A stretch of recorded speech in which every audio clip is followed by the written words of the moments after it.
இதை உணர்ந்தே ஆக வேண்டும்.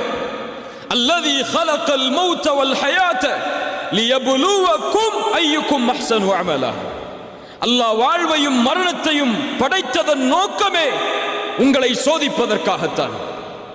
சோதனையிலிருந்து யாரும் விதிவிலக்காக மாட்டார்கள்.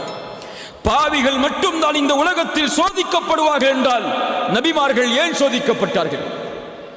அல்லாஹ்வுடைய தூதர் சொன்னார்கள், இந்த பூமியிலேயே அதிகமாக சோதிக்கப்பட்டவர்கள் நபிமார்கள் தான் என்று. அல்லாஹ் சோதிப்பான். சோதனைக்காகத்தான் இந்த உலகம். சோதனைகள் இரண்டு உண்டு. ஒன்று அல்லாஹ் கொடுத்து சோதிப்பான், இன்னொன்று அல்லாஹ் எடுத்து சோதிப்பான்.